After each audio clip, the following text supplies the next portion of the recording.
Hey there, Squirrel Army! Today we're gonna be discussing how worth it mana dorks are in EDH. You can join the Squirrel Army by subscribing. Alright, so we're discussing how worth it mana dorks are in EDH. And I don't understand why I have to kind of bring this up to a degree. It's a bit of a weird thing that has sort of come up. Um, it's so weird to me to think, and I think I used to think in this way as well to a degree that mana dorks weren't all that good in sort of casual games and whatnot. I don't know. It's one of those things that I think my perspective on that has changed over the years. It's always been kind of hard to know what kind of ramp you kind of want to run, and mana dorks are a ramp. But I always think that you stick to your theme for the most part. Like, a lot of the decks that I play are creature based decks, so why am I running these random instant sorceries or whatever, or these artifacts and whatnot if I've got a deck that cares about creatures? Like, I've got Guardian Project and Beast Whisperer and all this other stuff that draws cards for creatures or can play creatures off the top, like Augur of Autumn and things like that. So, why am I playing these random instant sorceries when I could be playing these mana dorks? And for the most part, the mana dorks are much cheaper in CMC or mana value or whatever wise.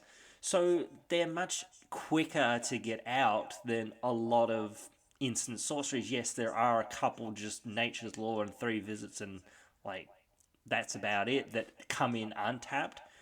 But beyond that, there's not very many that actually kind of, bring in lands untapped that are fairly cheap in terms of CMC and would do roughly the same thing. Now, if you are a, instant sorcery based deck, like your teamer deck of some sort or whatnot, then yeah, 1,000% you should be running like the nature's laws, 3 visits, etc., that kind of thing, because you're going to care about instant sorceries way more than creatures.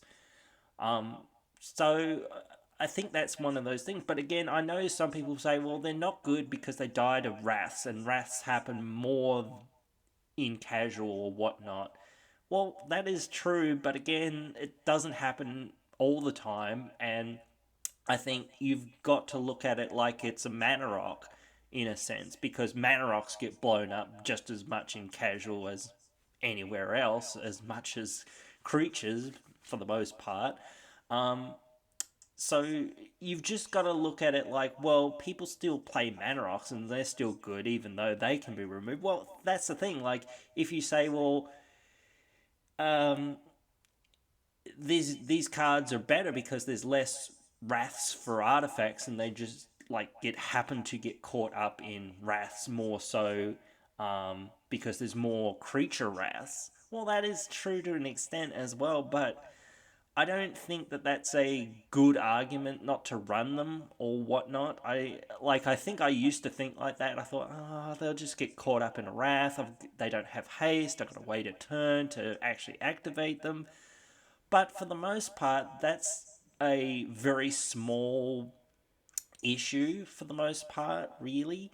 It doesn't actually matter that much, honestly. Like, especially when you're talking about early game and things like that, you've just got to hope that you can get enough value out of the cards that you get to get along through the game, because when you get them late, yeah, sure, they're bad, but we always talk about the 4 quadrants of magic and whatnot, when you're ahead, when you're behind, when you're setting up, or when you're in different modes of the game and whatnot. And yeah, sure, they're not good late that much. They're only good when you're setting up or when you're sort of trying to catch up or behind or whatnot.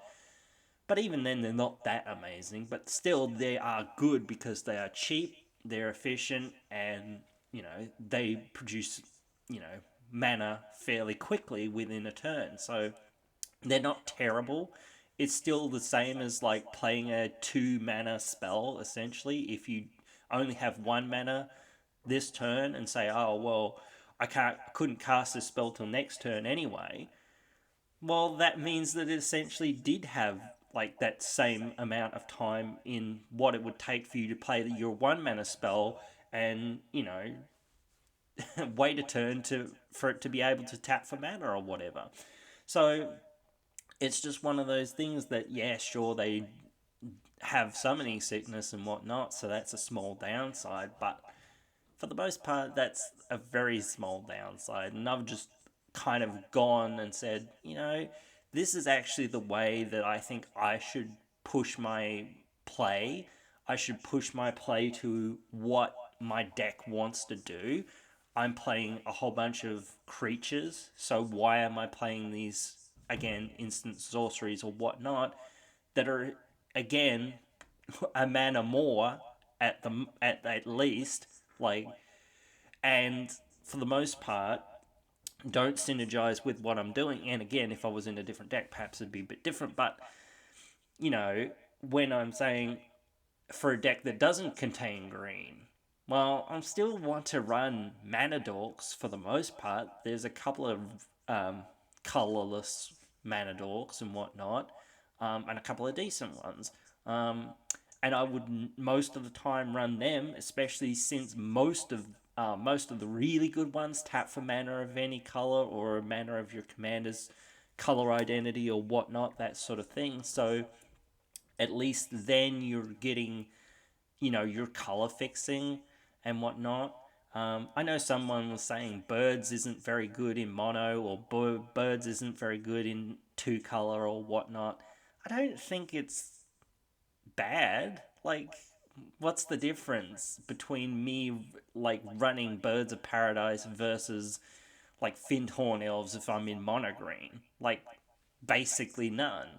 Like, it's still tapping for a mana of the colors that I need. Yes, the fixing probably isn't that necessary, but it's still a useful mana dork and still a very good mana dork because it has some other utilities that I can, utilize and be like, okay, it can wear swords, it can wear boots, it can wear different equipment and whatnot, and it's going to be difficult to block.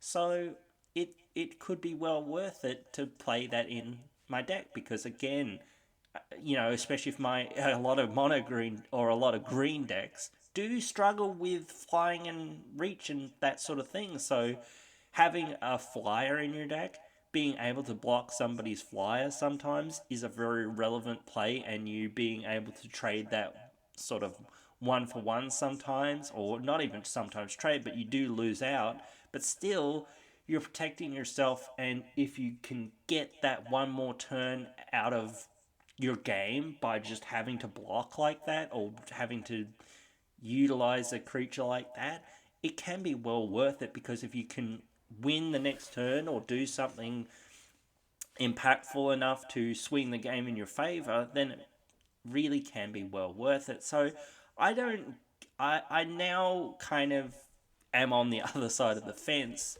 nowadays in my thoughts about mana dorks. I think they're probably one of the best ramp spells that you should be running, like in most decks. Like, if most decks in casual are creature based decks, and most green decks are creature based decks. Like, again, there's a few exceptions, but most of them are.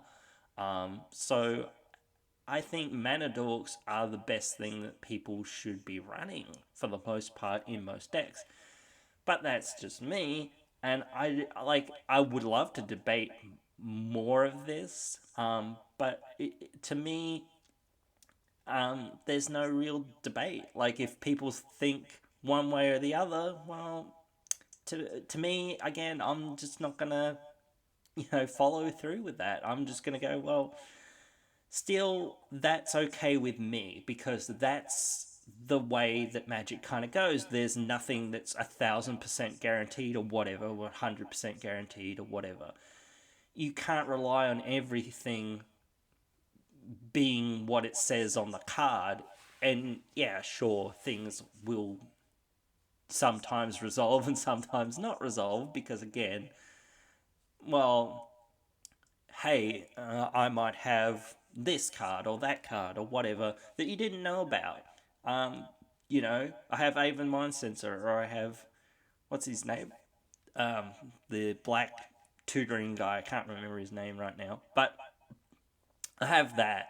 So if you go and tutor, oh, cool, thank you. I get whatever you were tutoring for. Thank you. So, and again, just like there's so many other things that lock tutoring that I'm not a huge fan of, and for the most part, it really doesn't help you in that much to tutor um, for lands and that sort of thing. I don't think it's not terrible. Like in a landfall deck, there is a lot more there in that regard of saying, well, I need to tutor for lands. I need to get my landfalls. I need to play multiple lands, etc., etc., or I need to get those lands. I need to have that consistency of hitting landfall all a lot, not just one or two times. But there's that problem again of saying most of these land tutor spells are on instant sorceries. So again, they're mostly one-offs. So unless you've got a lot of flashback or unless you've got a lot of stuff to get your instant sorceries back from the graveyard,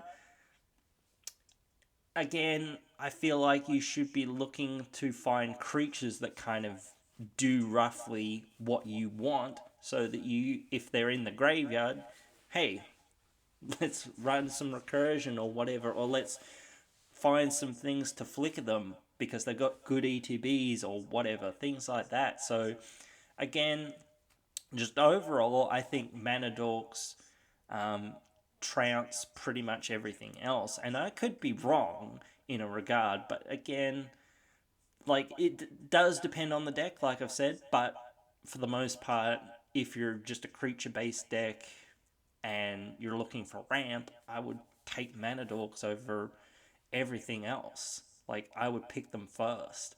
Like if you again are a deck that's specific to needing certain things, then again try to look for creatures that do the thing because again you'll get more value out of them for the most part because they're semi-permanents or even enchantments. Again, if you're running oh, what's her name? Not Estrid. No, Estrid. Yeah, Estrid's a pretty good one actually. Not the best, but still pretty good. Um, if you're running something like that, then you want a lot of those enchantments that go on to lands and things like that. Um, and even in all the other enchantment decks, you still want those sorts of things that are enchantment mana dorks, which I don't know any of, but still, or enchantments that get lands or whatnot. So, anyway, those are the sorts of things you've got to look at. Right, well, what's my synergy? Okay, enchantments or whatever, or creatures, or instant sorceries, or whatever, planeswalkers. But again, there's no planeswalkers really that get lands or whatever for the most part. So, yeah, but you've got to know what you're up to. But for most decks, yeah, just mana dorks, man. That's what I think. But anyway, you guys can always let me know what you guys think. Write your thoughts down there in the comments below. Hope you've enjoyed. Hope you'll join me again in the next one.